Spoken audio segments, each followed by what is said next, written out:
Hello, welcome to LLG's Random But Real podcast, where you'll hear conversations about any and all things random with an entree, not a side dish, of mental health advocacy. I use my performance, communication, and literary art skills to bring awareness about mental health and other topics. Therefore, whether I'm singing, speaking, or writing, it is my desire that my words will be melodic, just like music to your ears. Welcome to LLG. That's me, Lisa L. Gilliam's Random But Real podcast. Hi, and welcome to this edition of LLG Random But Real. I am your host, Lisa Gilliam, otherwise known as One Singing Lady, and this is part three of this show with my guest, Ash Lockley, and who I always call Ashley. She's my little sis, y'all. I really appreciate, her coming on, sharing her testimony. And if you didn't check out the other two recorded podcasts, please make sure you do this. They are recorded in advance, just so you know. But please, make sure you find us on Anchor.m or Spotify so that you can listen to this and other podcasts. The topic that we're speaking about today, I do consider to be heavy as we're speaking about just a lot of things related to childbearing, grief and loss when it comes to that. And just know that the information, the thoughts, the words that we're saying, we don't want to offend anybody. As we're, both of us are part of the Stigma Breakers Collective, and we seek to educate and uplift when it comes to the topic surrounding mental health and the stigma that is often associated with it. So also know that, like I said, they're our words, our thoughts. And so if you do need professional help, please, we want you to go and seek that. If you need referrals, we'll both have our information. I can be found One Singing Lady on social media. You can inbox me and I will give you referral information so that you can see a professional counselor, therapist, social worker, psychologist, whatever type of therapist that you need that will help you to process through your own loss or feelings that may be triggered from, listening to Ashley's testimony. But with that being said, I'm going to turn it over to Ashley for this third part of this show. Thanks for coming back, Ashley. Thanks for having me, Lisa. I think part two I left off explaining that I had my miscarriage was confirmed on December 30th, but it was characterized as an incomplete miscarriage because my body had retained contents of the pregnancy. Um, and so I went for a follow up on January 13th. And uh, each time I went, I saw a different doctor. I think that was another contributing factor of Absolutely. stress. Yep. But there are just so many different parts to this. Um, but so that doctor, who I found to be probably the most empathetic thus far in that process, and I don't know if it's because she already knew, okay, this is a miscarriage. Um, but she's pretty empathetic. She walked me through the options that I had. So at that point, I had been actively miscarrying for 3.5 weeks, which is not something I knew, right? I thought that, a miscarriage was like a point in time, boom, it happens. But I was not aware that it could be an extended process. And she said that, we can continue to wait for your body to expel the contents on its own. But she Mhm. walked me through the percentage of the likelihood of that happening. And she also warned me that the longer we wait, the more I was at risk for infection. Wow. And so, just had to, she did not seem to be trying to convince me one over the other, but I think she really just wanted to make sure I was educated about what options I had. So I could naturally wait, see if my body would just go ahead and do the work itself. I could take the medicine, which in part two I explained is not an oral medication. It would involve me placing uh, pills up my vagina, which just did not. It was just not an Right. option that I would have wanted to, um, even allow myself to go there to consider that one. So Um, can we pause for a second, Ashley? I just mhm, want to give the listeners a recap, maybe those that didn't even hear before. So, and then you can tell me if I'm paraphrasing correctly or mhm, incorrectly. mhm, So here you are, newly married, excited about life, have a mhm, bonus son, excited about being a mom. Also, biologically, you're 34, Frank's mid 30s. You decide, you know what, we'll go ahead because of the biological clock, and I'm doing air quotes, y'all, mhm, to go ahead, have a child. Now you find out through this procedure that, or this process, that it's a chemical, maybe pregnancy. It wasn't a real one, for lack of better words. And then you have this leap procedure, and in the process of having the leap, you then find out that you actually are pregnant after that procedure. Um, and now you find out that you have a miscarriage, which they also considered abortion in the medical field. Even though, like we talked about the last part, for us culturally, that it means two different things. Like one thing is what you want to do, maybe, and the other one is like something you decide to do. You know what I mean? mhm, Or like it happens. You know what I mean? And so, meaning you wanted your child, and so you were not trying to abort the baby. mhm. And so this was not something that you wanted to take place. So maybe I characterized that before. And so now Yeah, you're no, and I just want to also say that this is not a values judgment on anybody who absolutely. has had an abortion. I absolutely do not want to make it seem like I'm making a values judgment on any person's decision to Absolutely. go that Absolutely. route. It was just it was just activating for me because Mhm. my understanding of abortion is one thing, but medically they use the term Or something. more expansively, right? Right. Right. And so yeah, that's just kind of that. Yeah. No, I'm glad that you clarified that. And like I said, you all, we don't seek to. We're both working on our language and words, and so please just be kind, be empathetic to me. I'm trying to recap, and I don't want to offend anybody. And definitely, I do not stand in any place of judgment. As if you knew my life and my story, just know that I'm not coming for you at all, and in any way, shape, or form. And so now through this process, because your doctor's office didn't have OB, and the gynecologist office didn't. So now you've seen several different doctors, which the rapport and the trust that I've always seen from anybody that's ever spoken about, the whole pregnancy process, like your doctor is like important. And Yes. you want to have that type of relationship with that doctor. In fact, when the doctor has an emergency and you can't see your actual doctor because they're helping somebody else with their birth, and both of them, it's almost like, even, I mean, you've seen the TV shows, and they're just like, Yeah. my doctor's not here. I think that that's real because most of us who have excellent doctors, regardless of what specialty field, if you have a rapport with them, it just makes things a little bit easier. So here you are with several different Mhm. doctors, and the last one has been pretty empathetic, and then you have an incomplete miscarriage, and now it's been 3 weeks that you have been basically bleeding. Mhm. That is what Mhm. it is. And so um I don't know how we can say that nicer. And Mhm. you've had to face so many different challenges, and this is what, from, was that July? That was August, right? Oh yes. To Mhm. marriage to now we're in January of this year, you all, Mhm. 2022. Okay. Did Yep. I recap okay?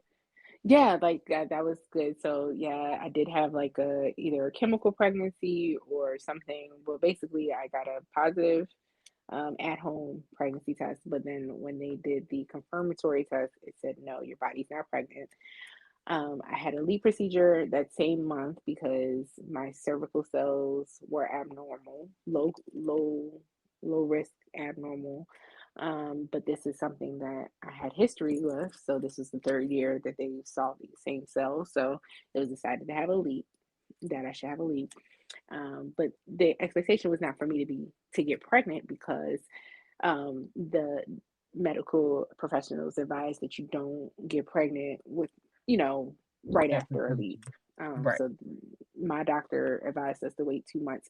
However, I was very, very, very early on in an actual pregnancy when the leap was done. So early on that their urine pregnancy test did not detect the pregnancy Mhm. because like um, sperm can hang out apparently in your system for a while, and so like that's why there's not really an exact science around things like pregnancy because there's so many different contributing factors, and so um, like it can hang out on your system before it actually like implants, um, like completes the whole insemination process. um, and so, so I actually was pregnant um, December 30th when it was characterized as an incomplete miscarriage. I think I would have been around my 11th or 12th week, which was right knocking right on the door of the second trimester. Mhm. And so just, like heartbroken. Right. So went the 13th, she went through our options with us. And I had to go to that one by myself, not because Frank didn't want to be there, but because we had Romel's in elementary school and we had opted for him to do Virtual learning. virtual learning for the first semester. And, it was just, there were a lot of different things going on. And he, like, because we already knew it was a miscarriage in my mind, it was just like, all right, I'll just go. And so she walked us through those options, and then she said you can get a DNC, which is dilation and cutilage, which is a procedure where they just go in and get the rest of the stuff out of there. And so the DNC historically has been, it can be a pretty painful process, depending on a couple of different things. um, she noted that my uterine lining was a little bit thick, so instead of it being an in-office procedure, mine would have to be done in the operating room. And so that they could have all of the tools that they need, and just be um, the procedure needed to go the way it needed to go. So that was scheduled for January 21st, um, and January 21st came. Um, went had the operation, um, and after that, I think is when it really hit me like, wow, my baby's gone. Mhm. So 31 days after um, the process started, December 21st, um, it was like complete. It was official, and that's when I really started taking it hard, super hard, Mhm. um, and really just struggling with processing um, that this really happened to me. Because I'm gonna be honest, there was a piece of my brain that at each appointment, even before I went in for the procedure, that assumed that they could go in and be like, oh nope, there's a baby there. Right, right. The hope, part of the whole Yeah, grieving process. Yeah. Denial yeah, and the hoping that it's something was wrong and that you still have what you or you're going to have what you desired. I get that. yeah, yeah. So incredibly hard. as we started sharing what was happening, heard some incredibly unhelpful responses Mhm. that range from, oh, at least you know you can get pregnant. Well, who wants to get pregnant to lose a baby? Who, Absolutely. what? Are you listening to yourself? Now, I understand that that may be coming from a place of your own pain, right? Mhm. But not helpful and not, just not. It's just not any of the things. Right. Jump in and try again. You don't understand the anxiety um, Right.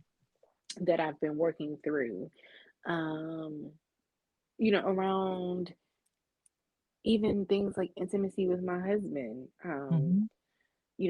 And thinking like, oh my God, do I want to put myself in a position again to possibly get disappointed again? That news. Absolutely.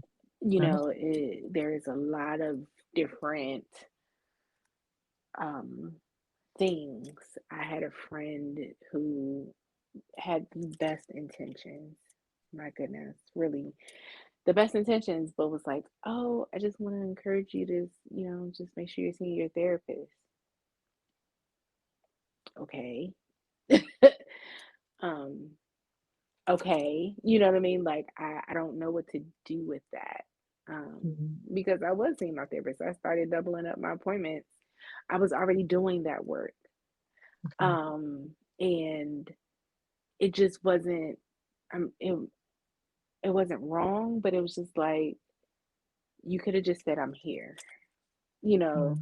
Right. And I think a lot of times when I don't want to, I don't want to minimize how hard it can be to try to attempt to be there for someone going through that. Right. Um, but at the same time, I think that we get in our heads a lot. You know, the ministry of presence is deeply powerful.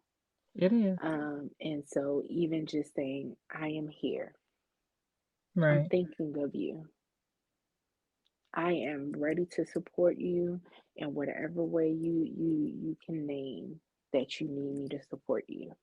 Absolutely. And Leaving it you're at that. very, very good at that, Ashley. Like, she's taught me different things when it comes to that. And I've said things that are wrong, in my life to people. I may have said some things. Well, of course, we've had our moments. So definitely have said some things even to you that were wrong. But can I say one of the things that I love about our relationship, and I feel like anybody should be this way.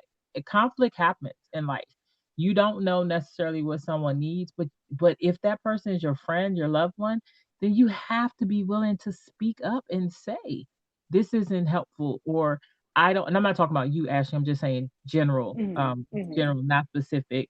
Or that was harmful to me, because how is somebody supposed to know what they did wrong if we don't tell them that they did something wrong? And so I think one of the reasons why we did, stigma breakers, or even this topic is associated with, mental health. I can't even imagine, but I can, from just knowing you and speaking to you, um understand how there could be the anxiety, understand how, just someone just being there, you know what I mean? Like, Hmm. sometimes, I don't know if you feel this way. Sometimes, man, a hug where you wouldn't even say nothing. That's all I needed, just to hug and cry on your shoulder, male, female, whatever. Touch Um, is was important. exactly right, exactly what I needed at that time. And I don't think Mm. people know, and everybody grieves differently. Hmm. So I did want to ask you like some questions. Some of them may be Hmm. hard, but just Hmm. know that, I know my heart, and that, and if it's something that you don't want to answer, then just say I want to answer that, at least, and we'll go on to the next thing. Okay. That's fine. That's fine. So you told us what happened, and Hmm. I just wanted to know, like, what have you thought about since all of Hmm. this happened, from the time that, whichever part you want to actually focus on. What have you thought about since? Are you talking about just like in general or just like, Whatever way that question hits you, you can answer it. um, I think, um, I have been. I've dealt with a great amount of shame. Mm, Um, I have my two matrons of honor are both pregnant right now. mm, mhm. And really trying to um, balance acknowledging that um, I was the one that experienced the loss here Right, at this particular point, and not wanting them to feel bad or feel like they can't share with me. Like right, those are still my nephews that are coming, right. um, you know, and my friend, one of my matrons of honor. I mean, we literally got pregnant around the same time. Our due dates were within a couple of weeks of each other. Mm, Um, and so, like, anticipating knowing that July may be hard. right, right. I turned 35 on July 29th, and I'm probably going to be grieving that my baby was supposed to be born during that Mhm, month. right, Um, and then also, just like being very, very aware of how my grieving process affects the people around me, namely my husband and my child. And so, like, really struggling with not feeling like I have the space to just be completely honest about where I am in my grief process, okay. and recognizing where that feeling is coming from internally versus what I'm actually getting. Like, how much of that is me just projecting onto them that they can't handle my grief Mm, versus them telling me or showing me that they can handle my grief, right? right. Um, Anxiety around, if I were to get pregnant again, when I would share, who I would share with. Mhm. I'm gonna be very honest. The next time I really feel like I'm gonna just pop out in the street and y'all gonna be like, "Dang, Ashley, we know you were pregnant," and I'm gonna be like, Don't do that "Exactly." to me. I've been through it. It hurts so bad. I would understand. I I can't know, and say we've I talked about this, yes, I Lisa. know. But I also don't want you to feel like I gotta tell Lisa because if I don't tell Lisa, then she's gonna be it's not that. I would understand, but I would have to get I mean, for real, you've had to tell me some hard stuff before and I dealt with it. I'm gonna be like, yep, I'm mad. And then I get over it because I love you and I know your heart. You know what I mean? So Right. that at least that I think is what's great about our relationship. And I don't But even know also, how like, knowing that I've been processing that with my therapist, right? Because I uh-huh. know that in and of itself is a trauma response, right? Yeah, Like, yeah. No, I people, get it though. I do. even people that I trust fully with my life, their response at different parts of this process have been less than desirable for me, not Mhm. because they intended to do harm to me, Right. right? But because, like, it's hard to try to be there for somebody who's grieving, Yeah, you know? absolutely. And then if you've had a similar experience and you processed it one way, it can be easy to project your way of processing your experience onto somebody else's. Absolutely. You're And so, right. like, I am not holding people, um, I don't want to say I'm not holding them accountable, but I'm not holding them in guilt, right? I'm Mhm. not holding them in you should have known better, right? This Gotcha. is But what this process has done for me, it has given me more context. Mhm. Like, if I say that this is my life's work, right? Right. Then, oh my God, I it has given me tons more context and insight Yeah. into how to better my practice of being there for someone, regardless. It could be the loss of a parent or a loss of a child or a loss of a job or a loss of a marriage. Loss Right. is loss is loss, It right? is. It There is. are specific considerations for different types of loss, but loss is loss is loss.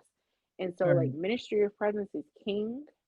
And if you can't be there physically, even if you're just reaching out via text or calling, Right. like, to not center oneself or one's desire for that person you care deeply about to get better, you can't rush them through that process. Absolutely. I don't care how long it takes. Yeah. Yes. Absolutely. I think that people So, want people to just get over it because it makes them feel bad, better. and Yeah. I think also some people who have not experienced a huge loss, like, people die every day, right? We know that, and we know if we Mm-hmm. didn't know it, the pandemic showed us, right? Mm-hmm. And all of it is horrible in my eyes, regardless of how it happened. Like, if you care about humanity, regardless, even if it's because you decided not to wear a mask and then that's what happened to you, it's still that was still somebody's relative, somebody's child, somebody's mother, father, son, daughter, Mm-hmm. whatever. And so, yes, we do sometimes make decisions that cause us to not have the favorable outcome that we would like, but it's still a loss. And I think that when you have experienced any type of loss of someone that you absolutely love, which I've never met anybody who desired a baby that didn't love the child once they found out. It's like an automatic thing. That's what I've been told. I don't know, but correct me if I'm wrong. It's It, just like it the is. expectation of that connection is amazing how God, It I is. believe he set that up, that it's that bonding, that connection from the entire process that by the time, the child is here, it's just like a overwhelming joy. So I can imagine You wanting feel that you. expectation and then it not, go on. Yeah. Like you feel connected Mhm. immediately because it, your body immediately starts changing. Mhm. Your body immediately, you know what I mean?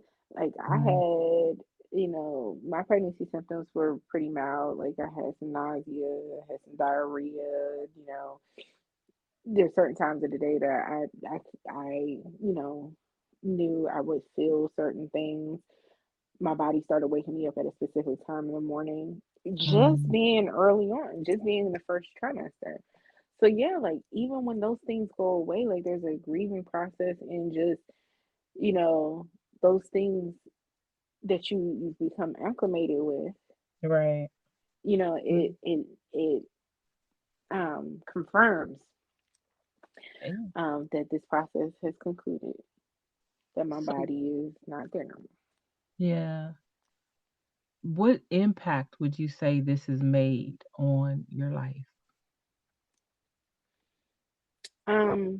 And just let me put a caveat. Impact could Uh, be positive or negative. I'm not this is general, yeah, and however you receive the question. thank you for saying that Mhm. because I did. I I think people assume it would have all been negative, but I already see a positive, um, kind of forming. So obviously, negative impact is that um, my baby won't ever be here. Right. Um, and if I get pregnant again, it is not a replacement. Absolutely. Absolutely. Um, that when I go to the doctor's office and they ask if I've ever been pregnant, yes. Yes.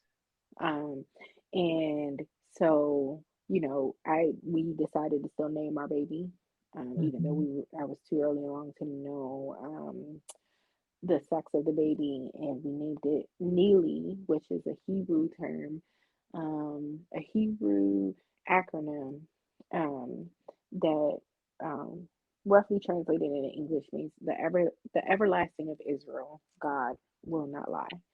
Mm. And so like you that name is a testimony and it's a reminder to me, like the God who sees me, because there are nurses that struggle with like, God, do you even see me? Do you even hear me? Like I specifically asked you, one, I wanted this baby. You knew I wanted this baby. But then I asked you, okay, if you're going to let this process play out, please don't let it happen. And then Right. boom, my father's birthday, bam, just Right.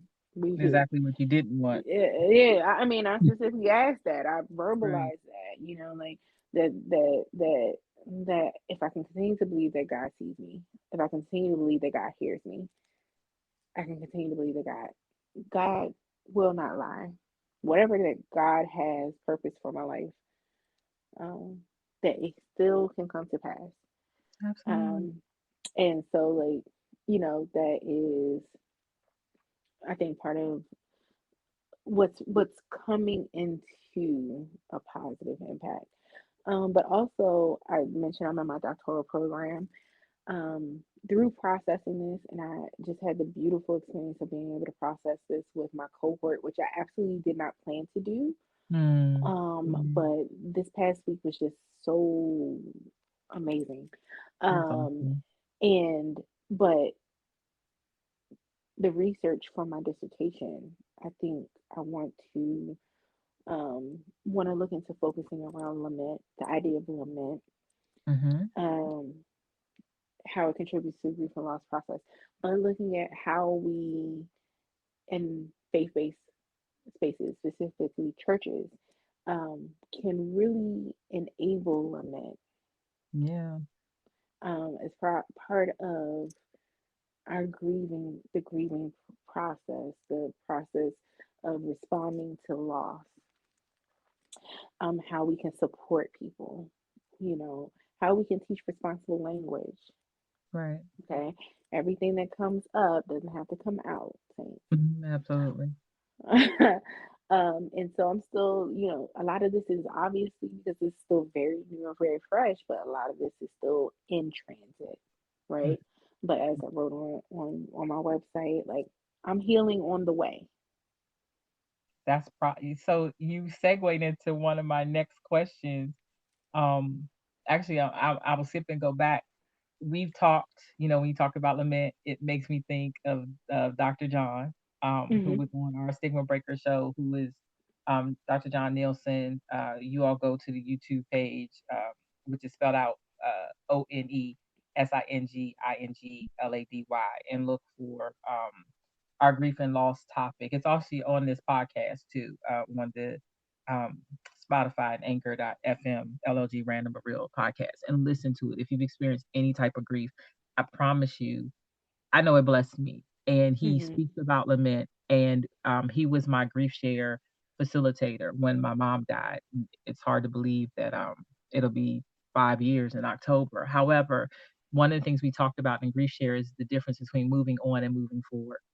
Hmm. And moving on, in a sense, and I'm paraphrasing, is more like forgetting about the individual, forgetting about what actually happened. I know a lot of people who stay in the denial state, and don't, acknowledge, or they don't say, if somebody dies, they don't say that that person is. So I'm happy to hear that you all have, given Nili a name, and have acknowledged your child, because that's exactly what the baby was, a child. I mean, maybe not on this side of the earth, but it did happen. And so that actually brings me some joy. And I know you're like, well, what does it matter to you? But just the acknowledgement, Hmm. because that's different than moving forward, which to me, you all have acknowledged it. And so you're able to move forward with whatever it is that maybe God has in store for you, and you're open to the, like you just talked about, the impact, and open to the process. And so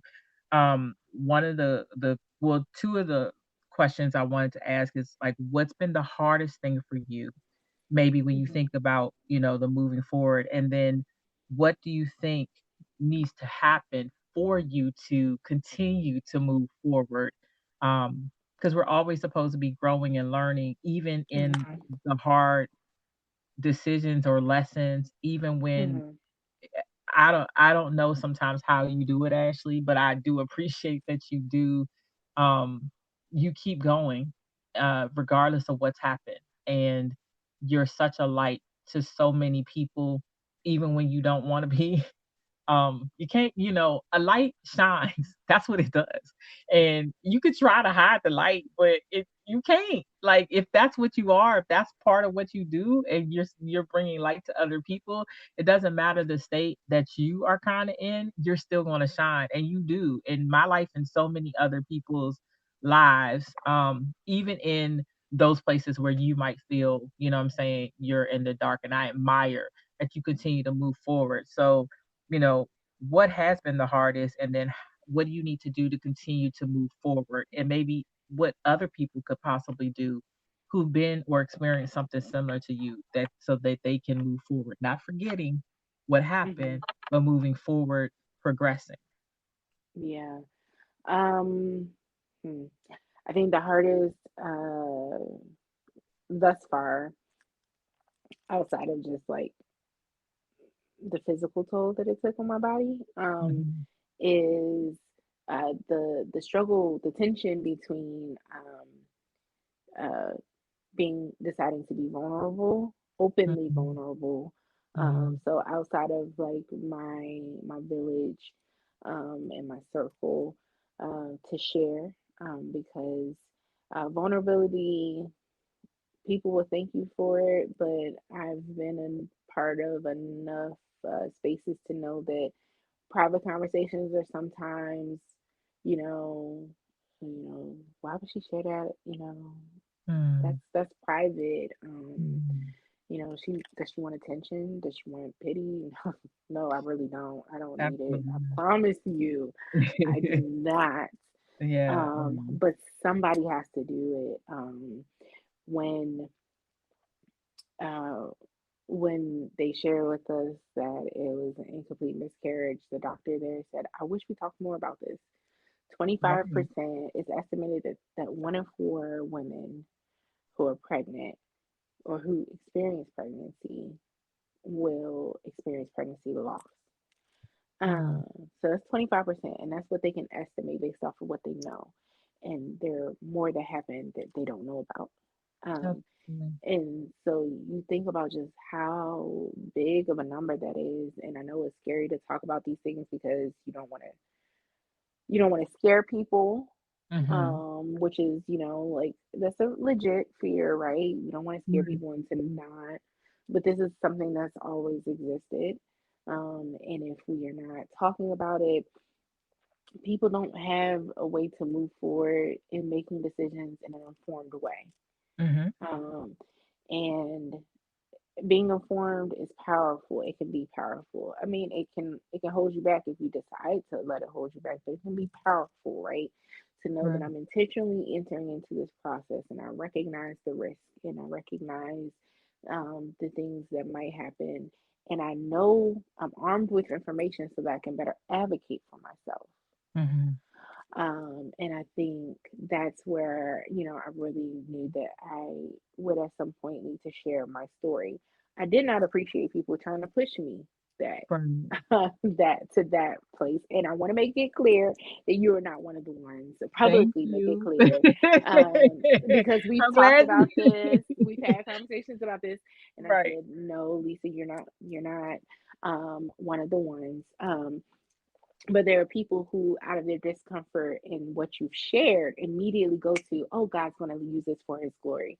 Mhm. I want people to know that when you say that, most of the people that you're saying that to, they really don't care. Who wants to Mhm. hear that their pain is being used to glorify somebody else? Right. At That least is the just a very, timing. Like, yeah, wait like, wait till I get it out first and then right. maybe And say you're it, you're but telling me this right in the thick of it. yeah, That is right. a very kind of callous way of trying to comfort. It's Mhm. not a comfort. It's not. You have to let people have their process. And Absolutely. so I know that I have friends who are, still kind of walking on eggshells, pins and needles around me because they don't know. I have made a conscious effort to kind of stop processing with my friends and just process with my husband and with my Mhm. therapist. Mhm. Um, and that is something that I've decided to do because I don't want to be a burden, right? But so again, that tension, because I know that there are people who want to be there for me and I know that they feel helpless, right? They feel helpless Right. to help me, but I feel hopeless to let them know, like, hey, like how you're attempting to be there for me may not be the most helpful, though I appreciate that you want to be there for me, right? Right. And so, there are a lot of different kind of it's the whole how grief and loss, that process is just never like cut and dry. It's never neat and tidy. All of it, every step of it is messy. Mm, And I think really focus in on um, we really focus in on wanting our processes to be messy. We mm, want to take out the paintbrush and we want to have every stroke look perfect. And it's more like someone taking a paint can and just throwing it on the wall and say, "Hey, the wall right. is painted." With And some black so, on top of it. Like, right, you can't even see all the right, stuff underneath. Right. exactly. And so, like that's where we are, right? And so, what am I doing? I have mentioned several times that I am seeing a therapist. I am Mhm. seeing a psychiatrist. I knew that I have a lot that I'm doing. Like I said, I'm at the doctoral program. I have a husband who loves me to pieces, and I love him Hey, too. Frank. And and I want to be able to still be there for him because he experienced a loss too. Absolutely. And I don't want my loss to overshadow the fact that he has a loss. And Hmm. our son Romel, who we had told about the pregnancy, and then we had to talk to him about the pregnancy ending, that there is a loss that's there too, but he also still needs a mama. He needs me. Right. And children, they care, but I don't want to burden him with my burdens, right? And Mhm. I'm not saying that he wouldn't care, he would, right? But he knows how I typically show up, and I want to make sure that I'm showing up for him the best way that I know how because Mhm. he's entering and he reminds me all the time he is a preteen, right? And so Right. that even that comes with a lot of different responsibilities. I'm working full time in my Mhm. job, God bless it. There are stresses there too, and we got to pray that I can get out of there. And I'm a full time doctoral student, right? And so I've got all these hats, right? I've got all these um and then what I do for the church, right? And Right. that's under even that is under the umbrella of being a good daughter to my parents because my dad's Right. a pastor. Right. And And mastering so my matters. You have that. and Your yes, speaking engagement. and mastering my And finger manners, right? breakers. Like And she does a finger lot, y'all. breakers. Yeah, Lisa, don't add anything else because I'm sorry. then they'll Well, start to get we do have some stuff anxious. coming up, but I know, but the point that we're making here, is just like that. I have all of these hats, and I was starting to the grief was starting to consume me, right? Mm, I have a history of depression and also a history of generalized anxiety.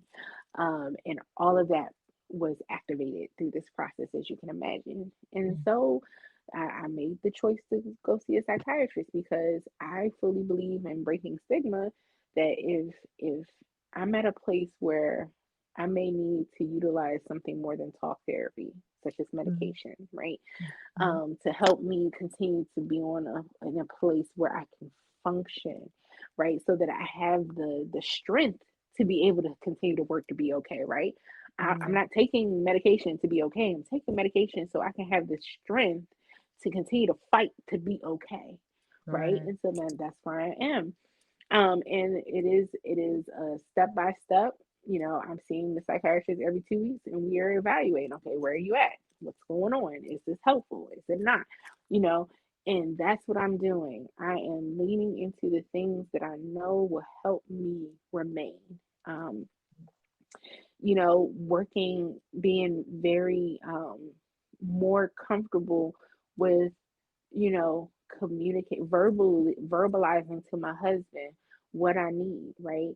Hmm. Recognizing that he is not a mind reader, right? And Absolutely. he cannot interpret my actions, right? Hmm. Hmm. I just need to let him know where I am, right? And not be afraid that it's too heavy or it's too this, it's too that, right?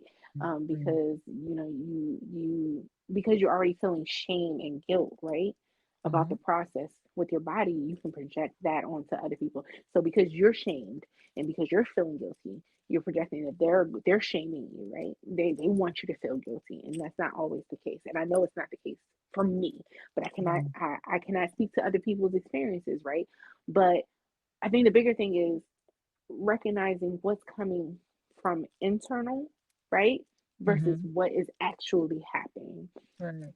And And sometimes that internal voice is a lot louder, right? mhm. And informs what you believe about situations. more than what is actually happening in real time. Absolutely. That's where I think prayer and communication with whoever's a part of the process is super, super important.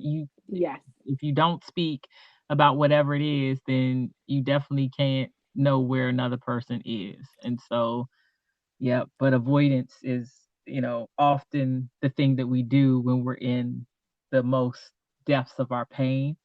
Something you said Yeah. earlier, we've talked about this briefly, but I was watching OWN one day and they had a show, Eggs Over Easy, Black Women and Fertility.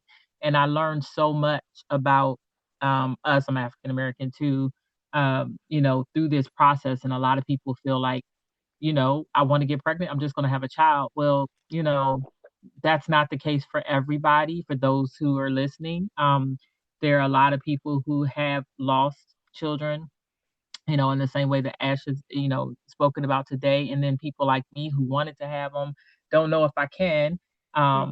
And I think about one of my guests last year, Jennifer, who shared about her, because of an illness, she wasn't able to conceive and may not ever be able to have children. And so there's so many different levels to um, just the whole desire of having children. And I think that we do need to have more conversations like this. And I appreciate you, Ashley, for just like I said, being willing to share your testimony. And I do want people to know that they aren't alone. Even Hmm. grief share, there's still a loss. So if you need support group for a loss of a child, then griefshare.org, look it up. They are helpful. Go to counseling, go to the psychiatrist, go to the therapist, whatever you have to do to make sure you are able to process through the grief. It's when we stay stuck in the grief that things Hmm. start to spiral out of control.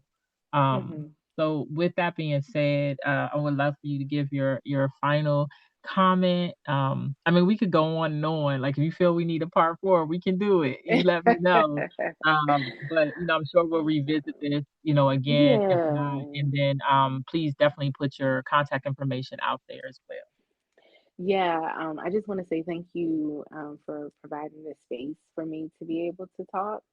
It's my pleasure. There is a scripture that says that we are strengthened by the power of our testimony, right? And by Mhm. the blood of the Lamb. And so I will always believe in the power of testimony. And I also recognize that some testimonies should definitely, you should wait until you're on the other side of through. But Mhm. some testimonies you have to tell on the way. Yes, And I believe that this is one of the testimonies that I felt strongly about sharing while on the way. And so I thank you for providing just providing the space and being able to process this through this with someone that I know and trust and love mhm. Oh, makes a difference. It makes a really big difference. So I love you, Lisa. I love you And too. I do. You're and gonna have me crying on here, y'all. and I will continue to process through my feelings about how I'm going to handle the next time. That's But fine. I you, will be okay. At least you gave me a warning. I did, I was like, "Well, and you did tell me." yes, Congratulations. and for the listeners, we have talked about this privately, Yes.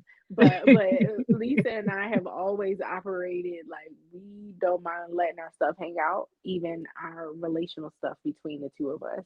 Right. And I think that even that in of itself has been pretty transformative, Yeah, definitely for me. absolutely. For me Um, too.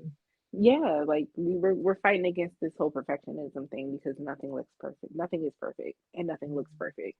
And Mhm. so if you find yourself drawn to something that looks perfect, run. No. Check that All right. again. Yeah, that's we consider that one. So anyway, my contact information, you can find me on Instagram. I'm also on Facebook. Um, Ashley Lockley on Facebook, Ash Lockley, ASHLOCKLEY on Instagram. I also have Mastering My Matters, which is my mental health organization. We are on Facebook and Instagram at Mastering My Matters, or you can visit our website at masteringmymattersnow.org. Yes, thank you. You all make sure you go. She has items there. We actually have stigma breaker items on her We her site do. as well as on mine, lisalgilliam.com. If you're wondering why I say one singing lady, because I also sing. So I wasn't going to go back and change it to one singing lady speaks, although I thought about it. But it's funny how life situations change things. I'm starting to love speaking. Actually, I already do love speaking and doing podcasts and live YouTubes a lot more than I do even singing. But I'm able to bring shows like this to your attention, because so many people have testimonies that can help other people. And, I do believe we overcome blood and lamb and the word of testimony too. I stand on that scripture and try to use my life and all my mistakes and all, even my sin and all my positives as an example for other people. You can find me, like, if you want to check out the YouTube lives that we did before, that's youtube.com/one singing lady, and that's spelled out ONESING um INGLADY. Did I say that right? One singing Mm-hmm. SINGINGLADY. Yes. Yes. Okay. One time I did it and I did it too fast and I left off some INGs. And and then if you want to find me on Twitter, TikTok, Facebook, Instagram, that is one singing lady, the number one. So numeral one singing lady. Please, let us know that you have checked out the show. We will, when this posts, it will be on our social media platforms. And so let us know how you feel. If Yes, this for was a sure. blessing to you, we will take the negative comments too, but just hit us in the inbox with that if you absolutely have to. Because our purpose is, we want to get better. We want people to know, the things that we want to talk about, that will help you. And it's just never enough time to get everything in. But I again really, really appreciate you, Ashley. I hope that you feel like you were able to share what was on your heart. And like I said, if we need to do another one, let me know. I thank you. I'm honored that you entrusted me to be able to have you on here and just for you to share your testimony, one of so many. Um there's uh try not to cry, y'all. There's people that got places in your life and you might not know it then, and you may not know why, but what I do not have any question about is that Ashley was placed in my life for a reason. And if you ever hear any of the stories or the testimonies or listen to us on any other show, then you'll know the history.